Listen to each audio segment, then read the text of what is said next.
নমস্কার বন্ধুরা, বিউটিফুল সোলে আপনাদেরকে স্বাগত। আজকে যে বিষয়টা নিয়ে বলবো সেটা হচ্ছে সম্পর্ক অনেক সময় এমন হয় যেন অপর মানুষটার মুডের ওপর চলছে।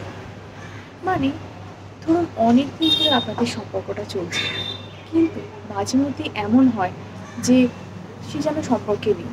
আপনার টেক্সট কল কোনো কিছু রিপ্লাই দিচ্ছে না। আপনার সাথে এই হয়তো কালকে খুব ভালো করে কথা বললো, আপনার সাথে নিজে থেকেই কথা বললো, কিন্তু তারপর কালকে থেকে এমনই হচ্ছে যে সে যেন আপনাকে চেনেই না। আপনার প্রতিটা কল টেক্সট সব কিছুই সে ইগনোর করছে। যদি কোনো প্রবলেম থেকে থাকে সেক্ষেত্রে আলাদা, কিন্তু তা যদি না হয়, এবং এই ঘটনা কিন্তু বারবার ঘটছে, এবং অনেকের ক্ষেত্রে এমনও হয় যে সে ব্লকড হয়ে যাচ্ছে। কিন্তু এই ঘটনা কেন হয়? আর অনেক সময়তেই আমাদের মনে হয় যে হয়তো সম্পর্কটা আমরা একলাই টেনে নিয়েছি, সেই সম্পর্কে হয়তো সেই মানুষটা নেই, অথবা আছে কিনা সেটাই জানি না, বা আমাদের রিলেশন আদৌ আছে তো, এই প্রশ্নই অনেক সময় চলে আসে। কিন্তু এই সিচুয়েশন থেকে বাঁচতে হলে আমাদের কী করতে হবে, আর কীভাবেই বা বুঝবো যে রিলেশনটা সত্যিই আছে? আর দেরি না করে আসুন শুরু করা যাক। এই কথায় আসি যে অনেক সময়তেই এমন হয় যে ঝগড়া হয়তো হচ্ছে, আপনি হয়তো প্রত্যেকবার নিজেই দায়িত্ব নিয়ে চলেছেন যে কী করার জন্যে না, প্রবলেমটা সলভ করার জন্য। কী কারণে ঝগড়া হলো, কার জন্যে ঝগড়া হলো, কী কী সেই কারণ সেটা না ভেবে আপনি নিজেই সরি বলে যাচ্ছেন, আপনি নিজেই তার রাগ ভাঙানোর চেষ্টা করে যাচ্ছেন, এবং এটা দিনের পর দিন হচ্ছে। এবং আপনি ভাবছেন আপনি চাইলেই হয়তো সেই সম্পর্কটা টিকে যাবে, বা আপনি চাইলেই হয়তো সেই সম্পর্কটা ভীষণ মধুর সম্পর্কে পরিণত হবে। কিন্তু তাই কি হয়? সম্পর্ক কি সবসময় একতরফা? না, সম্পর্কটা দুটো মানুষের সম্পর্ক। এই সম্পর্ক যদি একজন শুধুমাত্র টেনে যায় এবং একজনই সবসময় সেটাকে চেষ্টা করে যে রিপেয়ার করবার বা প্যাচ আপ করবার চেষ্টা করে, সেক্ষেত্রে কি হয়? সেই সম্পর্ক কি টেকে? সেই সম্পর্কের মধ্যে সেই মাধুর্য, সেই সুন্দর চার্মটা কি আর থাকে? কখনোই থাকে না। আপনি গুরুদায়িত্ব নিয়ে ফেলেছেন সবসময়তেই যে আপনি এই সম্পর্কটাকে টিকিয়ে রাখবেন, আপনি যেভাবে হোক টিকিয়ে রাখবেন। তার জন্য আপনি নিজেই সরি বলছেন, নিজেই থেকেই বলছেন যে সব কিছু মিটমাট করে দিন, নিজেই রাগ ভাঙানোর চেষ্টা করছেন, নিজের জন্য কোনো দোষ নেই তাও। সম্পর্কটা তো আপনার একার নয়, সম্পর্কটা দুজনের।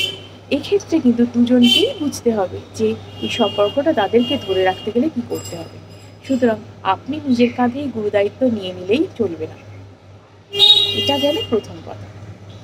দ্বিতীয় যে বিষয়ে আসি, আপনার সাথে কেন এই ঘটনা বারবার ঘটে? অনেক ক্ষেত্রেই এমন হয় যে মানুষটা একদিন দুদিন নয়, মাসের পর মাস হয়তো কথা বলছে না, সপ্তাহ কেটে যাচ্ছে, মাসের পর মাস কথা বলছে, তারপর হঠাৎ একদিন আপনার সাথে টেক্সট করে একটা দেখা করতে চাইলো, বা কল করলো, বা কিছু একটা বললো, এমন কিছু বললো যেটা আপনি শুনতে অনেকদিন ধরে চাইছিলেন।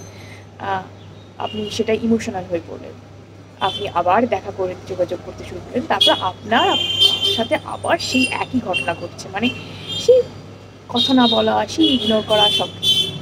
কিন্তু কেন এই ঘটনা আপনার সাথে কেন বারবার বারবার ঘটছে? একটাই তার কারণ। এর কারণ হলো আপনি ইমোশনাল। হ্যাঁ, আপনি ইমোশনাল। কিন্তু বিশ্বাস করুন, ইমোশনাল হওয়াটা কোনো দোষের ব্যাপার নয়। আপনি ইমোশনাল হতেই পারেন, আপনি বাই নেচার ইমোশনাল হতেই পারেন। প্রত্যেকটা মানুষের একটা নিজস্ব নেচার থাকে, সেই নেচার অনুযায়ী তারা বিহেভ করে। কিন্তু তার মানে এই নয় যে আপনি আপনার ইমোশনটা সব সময় দেখিয়ে ফেলবেন। আপনি সবসময় আপনার ইমোশনটা দেখাবেন না, ইমোশনটা হ্যান্ডেল করতে শিখুন। আপনি যদি সবসময়তেই ইমোশনাল হয়ে পড়েন, সব ব্যাপারে যদি আপনি ইমোশনটা দেখিয়ে ফেলেন, কতটা আপনি তাকে মিস করছেন, কতটা আপনি তাকে চাইছেন, আপনার ওনার জন্য আপনার কতটা অভাব বোধ হচ্ছে, কথা না বলার জন্য আপনি কতটা ছটফট করছেন, এই ব্যাপারটা আপনি দেখাবেন না। এইটা দেখিয়ে ফেলেন, তাই জন্যেই আপনার সমস্যা। অপরপক্ষের মানুষটা কিন্তু এই ব্যাপারটাকে রিলিশ করে। ইয়েস, আমি বলতে বাধ্য হয়েছি, ওই অপরপক্ষের মানুষটি কিন্তু এই ব্যাপারটাকে ভীষণ এনজয় করে। সব ক্ষেত্রে আমি বলছি না, সবার ক্ষেত্রে আমি বলছি না, কিছু কিছু ক্ষেত্রে যাদের ক্ষেত্রে এই ধরনের নো কন্ট্যাক্ট সিচুয়েশন মানে সার্কেলে রিপিট করে, বারবার বারবার রিপিট করে, তাদের ক্ষেত্রেই আমি বলছি যে তাদের ক্ষেত্রে কিন্তু অপরপক্ষের এই মানুষটা কিন্তু ভাবে আচ্ছা আমার জন্য তো ও রয়েছে, তাহলে ওকে তো এইভাবে পাত্তা দেওয়ার দরকার নেই। আর আমি ওই যে একটা কথা বলেছিলাম যে যে জিনিসটা পেতে আমাদের সবথেকে বেশি কষ্ট হয় সেই জিনিসটার প্রতি আগ্রহ কিন্তু আমার সবথেকে বেশি থাকে। তাই নিজেকে যদি বারবার বারবার অন্যের দিকে আপনি ঠেলে দেন, আপনি অন্যের কাছে আপনি কতটা দয়ার পাত্র বা দয়ার পাত্র হিসেবে আপনি নিজেকে সবসময়তেই যদি আপনি নিজেকে প্রেজেন্ট করেন, রিপ্রেজেন্ট করেন, তাহলে কি সেটা আর ভালো লাগে আমাদের? নিজেকে যদি সাজিয়ে গুছিয়ে মানুষ প্রেজেন্ট করে, মানে নিজের ভ্যালুটা বুঝে, তাহলেই না আমাদের ভালো লাগে।